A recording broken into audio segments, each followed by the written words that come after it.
face a brand new chart for the head and for the heart. It's your journey, your tools. What if that crushing guilt you feel after blowing a deadline? Or, the shame that just washes over you when you abandon a new habit for like the fourth time? What if that isn't actually a sign of a strong moral compass? Right. What if it's the exact opposite? Exactly. What if that feeling is just an evolutionary glitch, like an autoimmune response in your brain where your own alarm system gets confused, attacks your self-esteem, and literally drains the physical battery you need to actually fix the problem? It's a massive metabolic drain. Yeah. So your willpower is a myth. Relying on it is biologically flawed. And today, we're taking a fundamentally different approach. We are going to clinically, ruthlessly dismantle your failures. And I mean that. We're dismantling them. We really need to be absolutely transparent about the mission of this deep dive right from the start, because the objective today is, well, it's blunt. We are completely abandoning the traditional self-help model here. Completely throwing it out. Right. You will not hear any toxic positivity from us today. We are discarding the whole, failing forward cliches, the sympathetic fluff, the motivational posters, none of that. Our sole objective is to teach you, the listener, how to decouple your personal identity from your errors. We're treating you like the third person in this room, and we are getting straight to work. Exactly. We want to train you to treat your behavioral failures strictly as high-fidelity diagnostic data. Nothing more, nothing less. To do that, we are synthesizing this massive, incredibly dense stack of sources. I mean, we're pulling together neurobiology, systems engineering, tactical protocols, and we're translating all of that into a customized briefing just for you. It's a wide range of data. We'll be examining neurocomputational research on the distinct biological signatures of shame versus guilt. We are integrating data from the National Science Foundation on how the basal ganglia actually encodes automation. Which is fascinating, by the way. It really is. But to make this actionable, we're also crossing over into human systems engineering. We're applying things like the shell and Swiss cheese models used in autonomous driving and maritime safety. We're looking at military and UK National Health Service guidelines on after-action reviews. And finally, IT architecture manuals on proactive monitoring and AI agentic operations. Right. It's a comprehensive synthesis. Okay, let's unpack this. Because we're essentially taking the protocols designed to keep self-driving cars from crashing or, fighter jets from falling out of the sky, and we're applying them to why you can't seem to wake up at 6 a.m. or finish that project on time. It sounds extreme, but the mechanisms of failure are identical. Yeah. So to understand why we get so stuck in these cycles, we have to start by looking at the literal biological hardware of your brain. Because our default reaction to failure isn't just unhelpful, it is actively biologically counterproductive. So let's look at the threat detection engine. Right. So the human brain is fundamentally a survival machine operating on this ancient, highly conserved architecture. And at the center of this architecture is the amygdala. The famous lizard brain. Well, sort of, yeah. Okay. It's a small almond-shaped structure deep in the temporal lobe. And its primary function is to constantly scan your environment for hazards. But the problem is the amygdala lacks nuance. Like zero nuance. Right. It evolved in a physical environment fraught with immediate, lethal predators. So it cannot distinguish between a physical predator, like a leopard hiding in the brush, and a modern abstract threat, like a highly critical email from your boss or, breaking your diet. Wait. If the brain is treating a typo or a missed workout like a literal tiger attack, that seems like a massive design flaw. I mean, why hasn't evolution patched that bug? It seems incredibly inefficient to dump adrenaline into my system just because I forgot to attach a PDF. That's a logical question, but you have to remember that evolution prioritizes false positives over false negatives. Okay, meaning what exactly? Yeah. Meaning, if you mistake a rustling bush for a tiger and run away, you burn some calories, but you survive. Better safe than sorry. Exactly. But if you mistake a tiger for the wind, you are removed from the gene pool. So the system is intentionally oversensitive. But in the context of human evolution, it goes deeper than just a generic threat. Our survival depended entirely on the tribe. Right, you couldn't survive alone. An isolated human in the Pleistocene era was a dead human, period. Therefore, the brain developed a highly sophisticated alarm system specifically to detect threats of disconnection or exile. Wow. So, So, when you fail to meet a standard, your amygdala interprets that error as a social survival threat. It literally signals a risk of social annihilation. so the panic I feel isn't just, oh man, I made a mistake. The underlying biological narrative is, I have compromised my standing in the tribe, I am going to be cast out, and I will die of exposure. That is exactly what your brain is telling your body. Which totally explains the intensity of it. I mean, it's a literal survival panic. And it is a physiological event. The amygdala activates the sympathetic nervous system, initiating the massive release of cortisol and adrenaline. But, crucially, it also signals the anterior cingulate cortex, the ACC. And the ACC is important Because the ACC processes social pain using the exact same neural pathways that process physical trauma. Wait, really? The exact same pathways? Yes.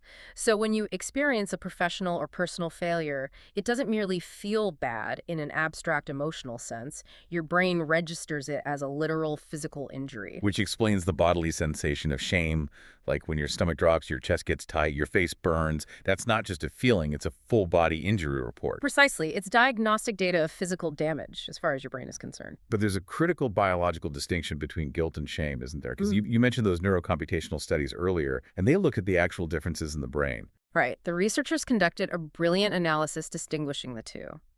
Guilt is the cognitive narrative of, I did something bad. It is highly specific to a behavior. Okay, I did a bad thing. Yes. The neurocomputational data show that guilt is triggered primarily by the severity of the harm caused to others.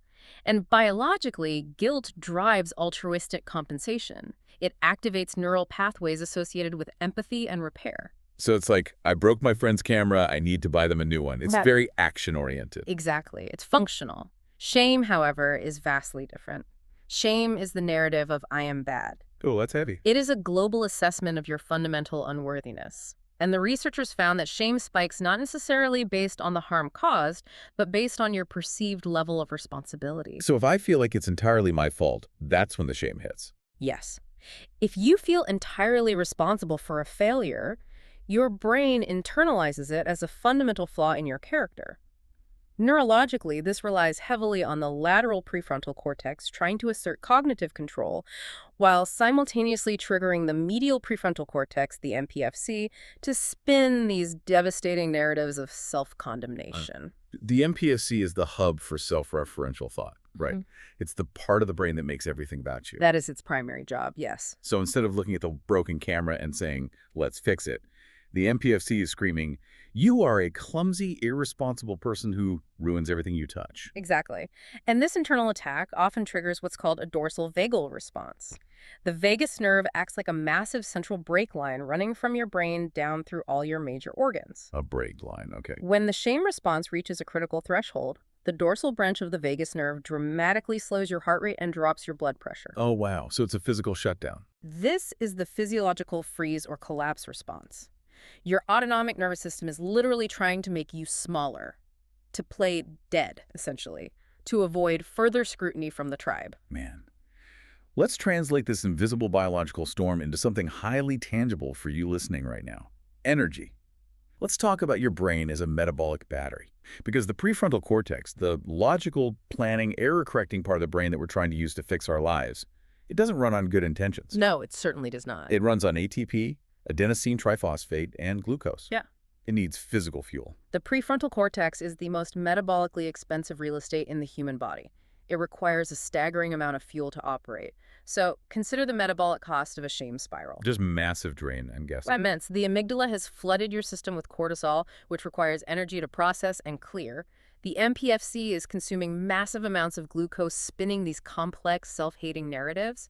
Meanwhile, your dorsolateral prefrontal cortex is exhausting its reserves, simply trying to regulate the massive emotional surge. It's like turning on every single appliance in your house at the exact same time. You just blow the fuse. That's a perfect analogy, and there's a recent study mapping this phenomenon beautifully. They observed what happens during intense, sustained mental and emotional exhaustion. They documented a phenomenon they called local sleep. Local sleep. What does that mean? It means specific clusters of neurons in the frontal cortex literally shut down and go offline while the subject is still entirely awake. Wait, so you're sitting at your desk, eyes wide open, staring at the screen. But the logical problem-solving sectors of your brain are quite literally asleep. They have just run out of fuel. Yes, you are surviving the immediate emotional threat of the failure, but you are completely destroying your capacity for long-term behavioral change. Why? By the time you finish punishing yourself, by the time the shame spiral concludes, your prefrontal cortex battery is at absolute zero. You have zero metabolic fuel left to actually diagnose why you failed or to redesign your approach. But wait, if shame is an evolutionary alarm system designed to keep us in the tribe, isn't it technically doing its job? I mean, why are we trying to override it? This raises an important question, but you have to realize the alarm system is completely overtuned for the modern world. In a complex professional environment, this shame spiral acts as a metabolic toxin. A toxin, that's a strong word. But it's biologically accurate. By the time you finish feeling guilty, your PFC battery is depleted. This completely destroys the concept of trying harder. Yeah, I see that now. If I fail to stick to my diet and I use shame to motivate myself, I am actively poisoning the exact organ, my prefrontal cortex, that I need to make a better decision at the next meal. Precisely. Relying on willpower is essentially relying on an engine that runs out of gas the exact moment you hit a steep hill. Willpower is an emergency brake. It is a temporary override mechanism. It was never designed to be a continuous propulsion system. Right. If we want continuous propulsion, we have to bypass the prefrontal cortex entirely. We have to look at the brain's backup system, the automation engine. Okay, so if my frontal lobe battery is completely dead after a shame spiral, how am I still physically making a sandwich or, driving my car home from work? Something else must be steering the ship. You have engaged the basal ganglia. Okay, tell me about the basal ganglia. There's some incredible research on this specific structure, specifically looking at the striatum, which is divided into striasomes and matrix compartments. The basal ganglia is located deep in the forebrain. And while your prefrontal cortex is your conscious, highly effortful thinking cap, the basal ganglia is a rigid, incredibly efficient automation engine. So it's like the autopilot. Exactly. It encodes if X, then Y patterns. When you encounter a specific cue, it triggers a pre-programmed routine. Once a behavior is fully automated and its governance is shifted down into the basal ganglia, it requires almost zero energy from the prefrontal cortex battery. You execute the behavior on autopilot. This is the holy grail of habit formation right here. We want to take our difficult goals, working out, learning a language, deep focus work, and push them down into the basal ganglia so they don't cost us any precious willpower battery. That is the goal of systemic behavioral change. And the key to unlocking that downward shift is dopamine. But dopamine is so misunderstood. People treat it like a hedonistic pleasure chemical, like I eat a piece of cake and get a hit of dopamine, I feel happy. That is a dangerous oversimplification. Dopamine's primary role in habit formation is not pleasure. It acts as a teaching signal. A teaching signal. Yes.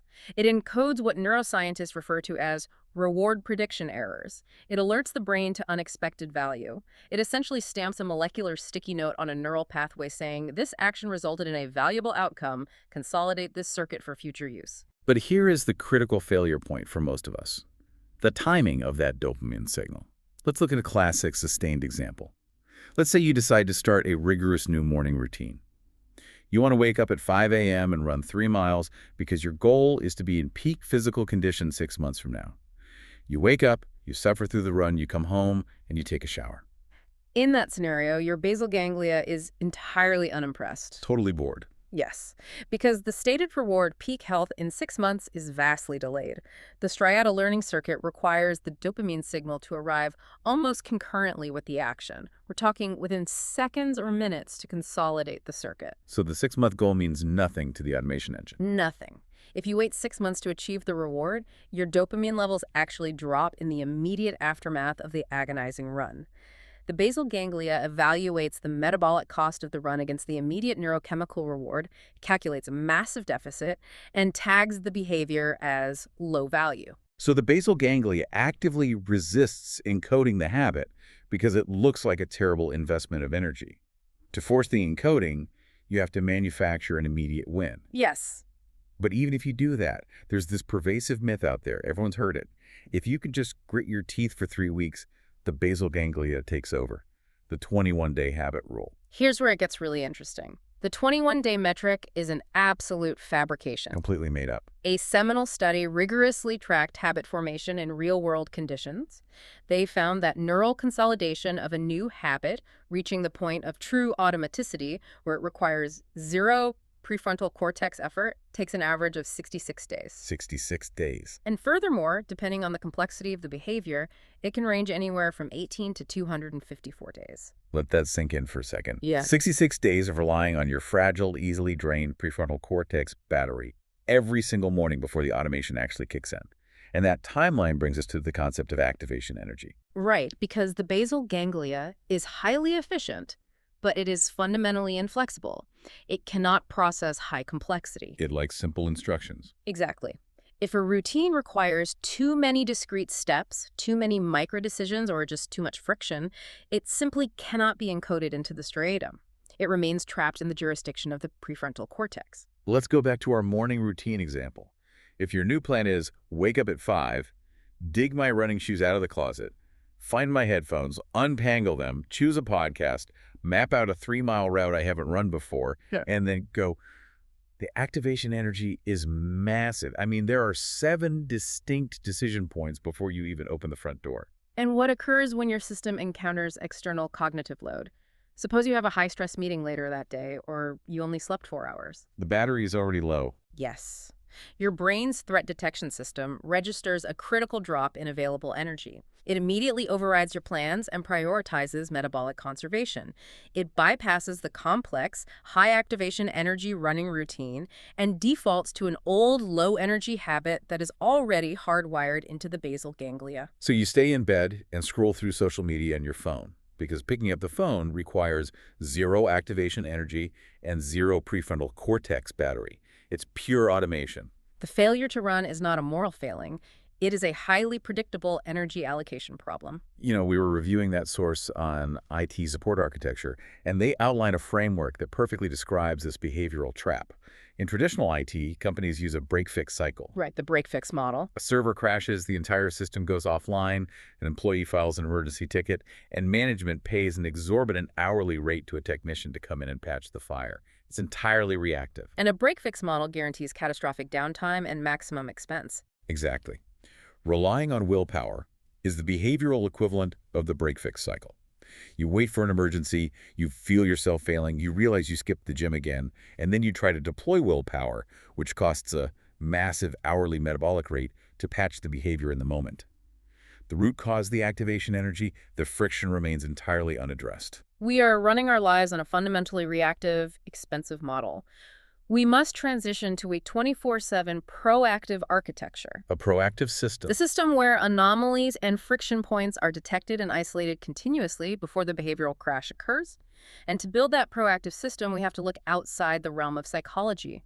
We must adopt the frameworks used by high-reliability organizations, aviation, autonomous vehicle engineering, maritime safety to map and eliminate systemic friction. This is where we cross the threshold into systemic decoupling. If willpower is just a temporary patch, the only permanent solution is to engineer an environment that makes the right behavior the path of least resistance. But to do that, you have to stop judging the failure. You have to decouple your identity from the error. We call this the diagnostic clipboard approach. Consider a high-stakes environment. When an autonomous vehicle fails to brake or a commercial pilot makes a navigational error, the Accident Investigation Board does not convene to determine if the machine or the pilot was a bad person. Right, they don't shame the car. Exactly. They operate with clinical detachment. The professional stops asking, what is fundamentally wrong with me, and begins asking, what variable did my system fail to account for? You put on the white coat, pick up the clipboard, and look at the data without emotion. The most powerful tool for this is the Swiss cheese model of failure. It's a foundational concept in human factors engineering.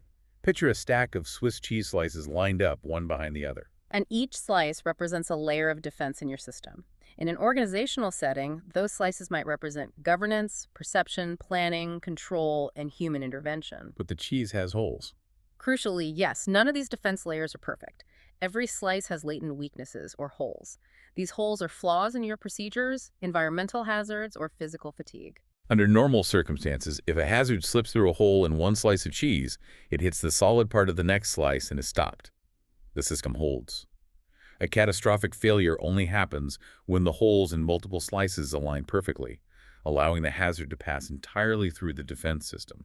The research we reviewed on autonomous vehicle systems illustrates this brilliantly. An AV crash is almost never the result of a single catastrophic malfunction. It is a systemic alignment of latent holes. Walk us through that. What does that look like? Let us trace the anatomy of a crash. First, you have a LiDAR sensor that was slightly miscalibrated during routine maintenance. That is a hardware hole. But the car is still driving fine because the other sensors compensate, right? Correct. But then the vehicle encounters unexpected torrential rain. This introduces an environmental hole, degrading the overall perception layer. Next, the vehicle's planning algorithm assumes a disproportionately high level of confidence despite the degraded data, a software hole. So we've got 3 holes lined up. Finally, when the system reaches its operational limit and attempts to hand control back to the human safety driver, the alert generated is low salience, perhaps just a soft chime on the dashboard, an interface hole. And the human driver, distracted for a split second, misses the soft chime. The holes align. The hazard passes through all 4 layers of defense and the vehicle crashes. The critical takeaway here is the language of the investigation. The engineers do not conclude that the human driver was lazy or undisciplined. They do not shame the vehicle. They meticulously analyze the entire chain of systemic friction that made the failure inevitable. And a missed gym session, a broken diet, a failed creative project. Yeah. These are the exact same alignments of systemic holes. So how do you map those holes in your own life? How do you figure out where your system is weak? We use the Shell model. Right, SHELL. It's an acronym developed for aviation safety, and it focuses exclusively on the interfaces, the friction points where you interact with your environment. The L in the center stands for liveware, which is you. Let us systematically break down these interfaces and apply them to your behavioral friction. First is software liveware, or SL. And software here doesn't mean code, right? Correct. In behavioral engineering, software refers to the invisible rules, policies, and protocols you have established for yourself. Let's apply this to the listener. Say you're trying to learn Spanish. Your software is your learning protocol. If your rule is, I will study Spanish grammar for an hour every night after dinner, that protocol might be too complex or rigid. Exactly. When a protocol is too demanding relative to your cognitive state, it induces what systems engineers call mode confusion. Your brain evaluates the hour of grammar against its depleted evening battery, registers a mismatch, and you abandon the task entirely. That is a software liveware failure. Makes sense. What's the H? Next is hardware liveware, HL.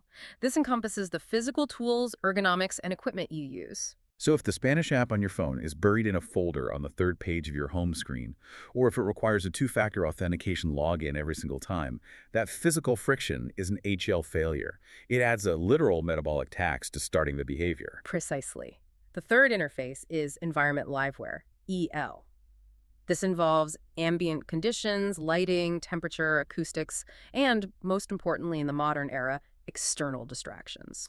Oh, distraction taxes are the silent killers of the prefrontal cortex. If you are sitting on your couch trying to study Spanish, but the television is on in the background and your phone is face up next to you vibrating with group chat notifications, your brain is constantly spending energy just attempting to suppress the environment. You are burning battery before you even translate a single word. That is a massive EL failure. Okay, and the final L. Finally, liveware. Liveware LL. This evaluates the social and interpersonal interface. Are you operating in a silo, or are your protocols coordinated with the people around you? So if your partner always wants to debrief their workday right after dinner, exactly when you plan to study your Spanish, you have an LL conflict. You haven't communicated your system, so the social friction derails the protocol. That is a perfect example of how the system fails at the interface, not at the level of the individual's core worth. Now, I have to ask the question that naturally arises when we start talking like this. If we treat ourselves like a piece of code, aggressively mapping our software and hardware interfaces and analyzing every action as a systemic output, don't we lose our humanity? Doesn't there seem to be a risk of becoming too clinical? If we connect this to the bigger picture, you'll see that being highly clinical is actually the ultimate form of compassion. How so? Look at the SIPES model, the systems engineering initiative for patient safety used in healthcare. Decades ago, if a nurse administered an incorrect medication, the prevailing culture was one of intense moral blame. The individual was shamed, disciplined, or fired. The trauma inflicted on those clinicians was immense. Because the system told them, you made a mistake, therefore you were a bad caregiver. Precisely. But when healthcare organizations finally applied human factors engineering, they discovered a terrifying systemic hole. Many lethal medications were packaged in vials that looked completely identical to benign saline solutions. Wow, they looked identical. Yes. The environment was actively setting the clinicians up to fail. By standardizing labeling, redesigning the physical bottles, and optimizing the lighting in the medication rooms, they reduced the error rate drastically. The system was broken, not the people. Optimizing the environment saved patient lives and protected clinicians from soul-crushing shame. Systemic decoupling, treating your own failures with that same clinical detachment, removes the immense burden of moral feeling. That's incredibly freeing. By becoming a ruthless systems engineer of your environment, you stop the metabolic drain of the shame spiral. You actually free up your emotional and cognitive energy to be more human, more creative, and more connected. You are respecting your biological limits so that you can thrive within them. Clinical diagnosis is self-compassion. I love that. That completely flips the script. But mapping your environment with the shell model is just the preparation phase. We need an actual mechanism, a protocol to execute the moment a failure occurs so we can extract the diagnostic data without triggering the amygdala. For that execution protocol, we rely on the after-action review, or AAR, a staple of military and law enforcement debriefings. The AAR is legendary. It's a formal, structured discussion immediately following an operation or a shift. It blends raw technical data with an analysis of human factors. The AAR was born out of the absolute necessity for rapid, continuous learning in life-or-death, highly chaotic environments. In those arenas, there is no time for ego protection. The foundational, non-negotiable rule of any AAR is this: rank, hierarchy, and ego are left at the door. No ego. Blame is treated as a highly toxic contaminant to the learning process. If the participants are focused on defending who is right, it is impossible to discover what actually happened. This isn't just military posturing either. The UK's National Health Service, the NHS, has aggressively implemented AARs precisely to dismantle toxic blaming cultures within their hospitals. They have. They found that when staff know they won't be personally attacked or shamed, they are far more likely to report near misses and errors, which gives the administration the data they actually need to fix the system. To run a personal AAR on your own behavior, you must answer 4 fundamental questions. They must be answered sequentially, and they must be answered with brutal, objective honesty. Okay, let's go through them. Question 1, what was planned? Let's use a real scenario. You planned to go to the gym at 6 a.m., but you woke up at 7:30. When you start the AAR, you don't start with the failure. You establish the baseline intent. What was planned? The protocol stated I would wake up at 0600, dress immediately, and drive to the gym. Right. By stating the plan first, you instantly move the focus off of the person and onto the protocol. Question 2, what really happened?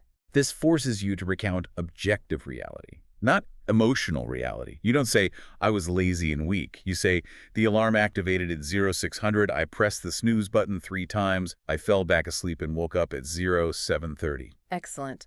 By restricting the narrative to empirical facts, you prevent the medial prefrontal cortex from spinning its self-referential narratives of unworthiness. You keep the amygdala cool.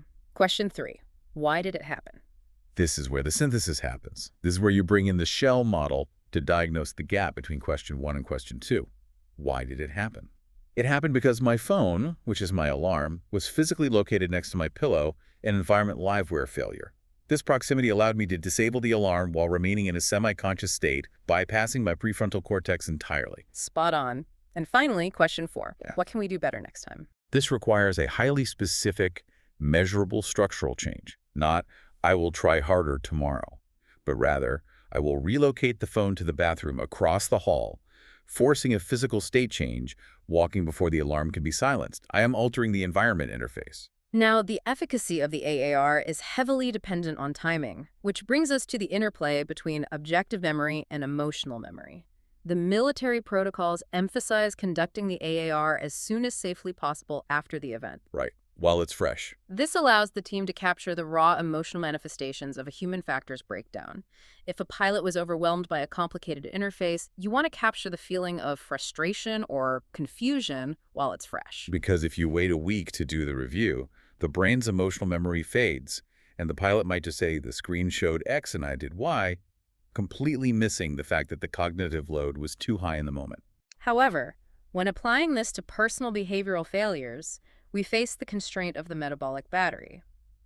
If you have just experienced a significant failure and you can feel the physical onset of a shame spiral the tight chest, the flushing your prefrontal cortex is already compromised. It's offline. Attempting to execute a deep analytical AAR in that physiological state will fail.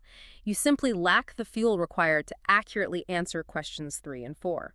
So it's almost like waiting for an IT server to catch fire before you hire a mechanic. If your brain is on fire, you can't run diagnostics. That points directly to the solution. You implement the split format. In the immediate aftermath of the failure, you only answer questions 1 and 2.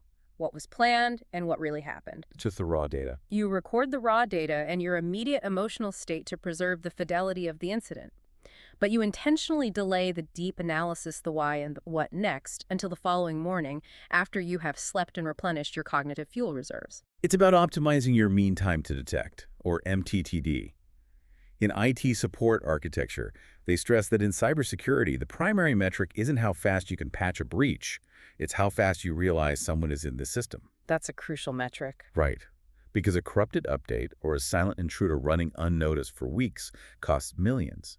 For the listener, the longer a behavioral failure goes unanalyzed, the more it spirals into what safety engineers call silent drift. Yeah. You slowly, subtly drift away from your baseline standards until the entire system degrades. The AAR is your intrusion detection system. It cuts the MTTD to 0. It arrests the silent drift immediately. But to execute this effectively, we must build a bridge across the most precarious moment in the entire sequence. The exact second you realize you have failed. This is the danger zone. The moment you look at the clock and realize you missed the deadline, or you realize you just spent 3 hours scrolling instead of working, the panic sets in. To survive that moment without triggering the biological shame cascade, we must account for the hot-cold state empathy gap. Explain the mechanism behind that gap, because I think this is where a lot of people get tripped up. In behavioral economics and clinical decision-making, the empathy gap describes a fundamental human limitation. When you are in a cold, rational state, when your prefrontal cortex is fully fueled and dominant, you are physically incapable of accurately predicting how you will react when you are in a hot, emotionally aroused state. So making plans when you're calm doesn't mean you'll follow them when you're stressed. Precisely. And conversely, when you are in a hot state, driven by amygdala dominance and cortisol, you cannot simply think your way back to rationality. You can't reason with a fire alarm. The loud noise is designed to override logic. Therefore, relying on your ability to calmly analyze a situation the moment a failure occurs is a biological impossibility. You need a forcing function. A forcing function. A forcing function is an external, unyielding mechanism, a step-by-step checklist that requires absolute zero creativity, zero emotional processing, and minimal willpower to execute. When the failure occurs, you do not consult your feelings. You do not try to talk yourself down. You execute the emergency extraction protocol. So what does this all mean? If we synthesize everything, the biology of shame, the basal ganglia, the shell model, and the AAR, what does the actual execution look like? It means the moment you fail, you grab your metaphorical diagnostic clipboard and you answer 3 clinical non-negotiable data extraction questions. Question 1. What was the specific delta between the intended system output and the actual result? The delta. The mathematical difference. You brutally excise the word I from the analysis. You don't say, I ruined the project. You say, the intended output was a completed report at 1,700 hours. The actual result was an incomplete report at 1,700 hours. It is a cold, objective discrepancy. Question 2. Which system interface failed to account for the current cognitive load? You run the shell model. You find the exact hole in the Swiss cheese. Was the software protocol too rigid for a day when you only slept 4 hours? Did the environment impose an unexpected distraction tax? Locate the structural failure point. And question 3. What is the single highest leverage modification that reduces friction by 50% for the next iteration? You adjust the automation engine. You do not swear an oath to be a better person tomorrow. You physically alter the system. If you fail to work out, you shorten the planned workout from 60 minutes to 10 minutes to lower the activation energy. Right. If you got distracted, you install a website blocker.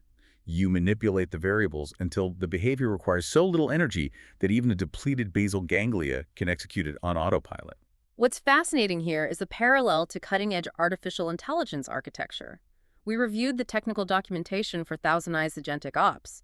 In modern, highly complex AI ecosystems, engineers are deploying independent AI agents whose sole purpose is to monitor other AI networks for hallucinations or silent drift. They use the model context protocol to constantly query the vector databases, looking for anomalies. They are running continuous automated diagnostic tests, canary tests, and golden questions. If a retrieval pipeline begins to degrade or return inaccurate data, the monitoring agent detects the friction instantly. It records the baseline, injects a diagnostic query, and produces a highly structured root cause analysis. It catches it early. It isolates the drift and patches the pipeline before the entire enterprise operation goes offline. By treating your own missed habits or failures as minor diagnostic signals rather than moral catastrophes, you are operating exactly like a highly advanced agentic ops program. That is such a powerful reframe. You are continuously monitoring your own cognitive network, detecting the friction, and auto-reverting your system to a stable state before a total behavioral crash. You become the ruthless, compassionate systems engineer of your own life. Let's pull this all together. Your willpower is nothing more than an emergency brake. It relies on a prefrontal cortex battery that drains rapidly under stress. And shame is a highly destructive metabolic toxin. It triggers an ancient evolutionary survival response that consumes your cognitive fuel, leaving you exhausted, frozen, and entirely unable to adapt. Your repeated failures, your broken habits, your missed goals, they are not character flaws. They are simply predictable, high friction points in a poorly designed system. The holes in your Swiss cheese have aligned. To repair the system, you must decouple your identity from the error. You utilize the shell model to ruthlessly map the friction across your software, hardware, and environment interfaces. The moment a failure occurs, you don't spiral. You open the diagnostic clipboard, you run the after-action review, you establish the objective delta, you locate the interface failure, and you adjust the engine to lower the activation energy for the next iteration. True discipline isn't about finding new ways to punish yourself. It's about becoming a radically honest clinical architect of your own behavior. I want to leave you with a final concept to analyze.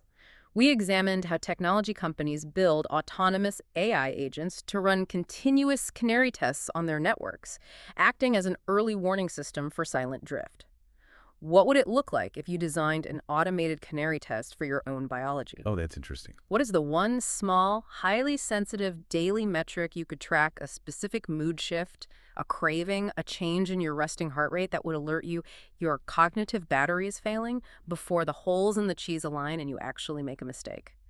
Discovering that metric is the ultimate proactive defense. That is a phenomenal question to sit with. Find your canary, build your system.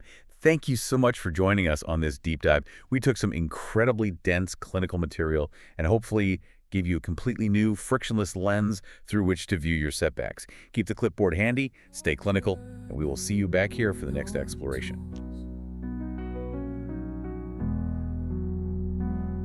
It's the strength to build anew. It's the light to guide you through. It's the choice to find your way. Starting here, starting today. We don't do shame here, we do diagnostics. If the system broke, we run an after-action review. We look at the friction points, we look at the data, and we redesign the environment so the basal ganglia can automate the heavy lifting next time. Be kind to yourself. You are doing better than you think, and I'll catch you on your journey.